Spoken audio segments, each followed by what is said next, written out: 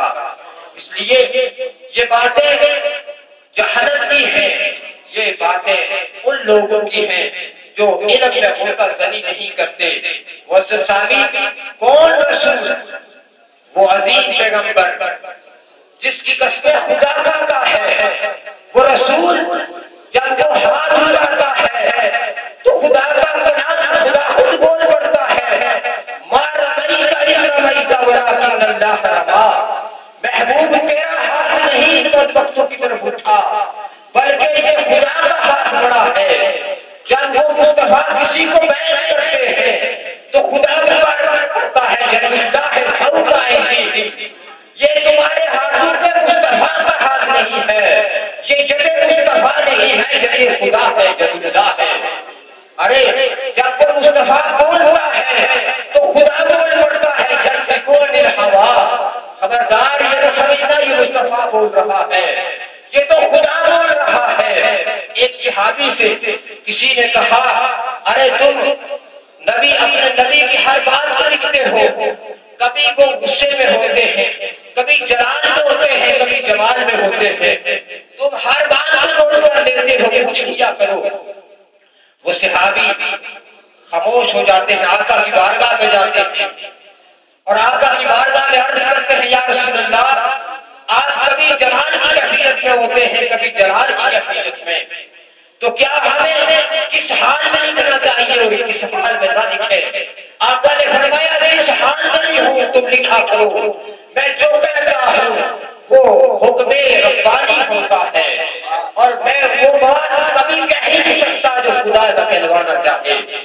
تو معزز سامعین، وہ رسول جو اتنا مبرہ، وہ رسول جب عام رسول کی باری آتی ہے، ہر رسول نے اپنے دور میں بڑی بڑی کٹھن اٹھائیں، بڑی مصیبتیں اٹھائیں، مگر اس کی قوم نے جب بھی اس کو کچھ کہا تو اس کی طرف اللہ نے یہ کہا ہے، میرے نبی تو کہہ دے اپنی قوم سے کہ میں ایسا نہیں ہوں۔ مگر قربان جائیں شان مصطفیٰ پر جب آقا کریم کی باری آتی ہے، خدا نے کہا محبوب تو چپ رہنا، اب تو جواب نہیں دے گا، خدا خود جواب دے گا۔ ابو لہب نے آقا کریم نے ظلم و ستم ڈھائے اور خدا بول پڑا، کہا تبت یدا ابی لہب وتب۔ اس ابو لہب نے فقط ہاتھ بڑھایا تھا اور ہاتھ بڑھا کے کہا تو مصطفیٰ کیا آپ نے ہمیں اس لیے اکٹھا کیا ہے یہاں؟ خدا نے کہا جبرائیل تو فوراً یہ صورت لے کے جا کہ ابو لہب تیرے یہ ہاتھ ٹوٹ جائیں جو میرے مصطفیٰ کی طرف اٹھے تھے۔ ارے وہ ابو لہب اس کی بیوی آقا کریم کے راستے میں کانٹے بچھاتی ہے، کہا مصطفیٰ تو نے جواب نہیں دینا۔ آگے اسی صورت میں کہا کہ ارے وہ جو ڈنڈا اٹھا کے لاتی ہے وہ بھی اور یہ ابو لہب بھی تباہ و برباد ہو جائیں گے۔ معزز سامعین، یہ اللہ کا وہ کمال محبت ہے۔ اور پھر یہی نہیں، وقت کی قلت ہے، دو تین باتیں عرض کرنے میں جلد رہوں گا۔ اور یہ تو رب القدوس ہے، آئیے صحابہ سے پوچھتے ہیں کہ ان کا کیا عقیدہ تھا۔ صحیح بخاری اور مسلم شریف کی حدیث ہے کہ آقا کریم 3 دن وصال سے قبل آپ نے سیدنا صدیق اکبر سے کہا کہ ابو بکر میری امت کی امامت کرانا۔ جب 3 دن گزرے تو خیال آیا دیکھوں میرے غلام میرے ابو بکر کے پیچھے کیسے نماز پڑھتے ہیں۔ تو صحابہ کرام کہتے ہیں کہ نماز کا وقت ہے کہ پردہ ہٹتا ہے، تو یہاں پہ محدثین نے لکھا پردہ ہٹنے کی آواز سے یا نور مصطفیٰ کی چمک سے صحابہ کو اندازہ ہو گیا کہ آقا کریم بائیں تشریف لے آئے ہیں۔ بالکل دائیں سائڈ پینڈ پہ آقا کریم کا خطرہ مبارک تھا۔ سیدنا صدیق اکبر نماز میں ہیں، سب صحابہ نماز کی حالت میں ہیں۔ جو ہی پردہ ہٹتا ہے وہ صحابہ کرام رخ قبلہ چھوڑ کر رخ مصطفیٰ کی طرف مڑ جاتے تھے۔ اب اس وقت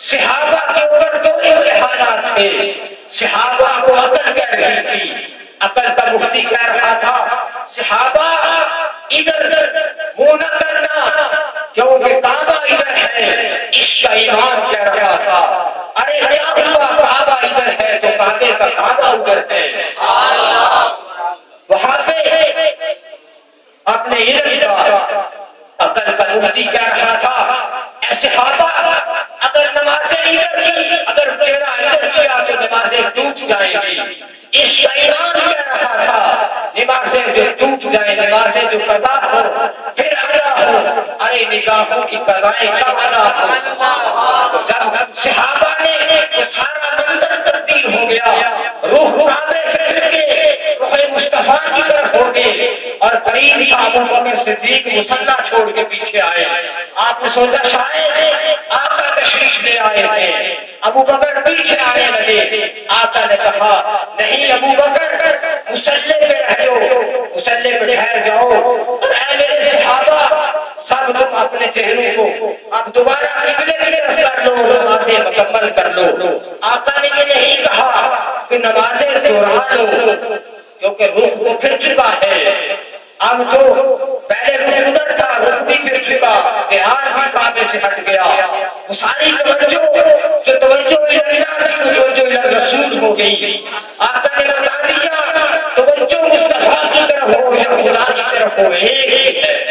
ارے نماز کیسی عبادت ہے، چہرہ کعبے کی طرف رہے یا مصطفیٰ کی جانب، وہ چہرہ خدا کی جانب ہی رہتا ہے۔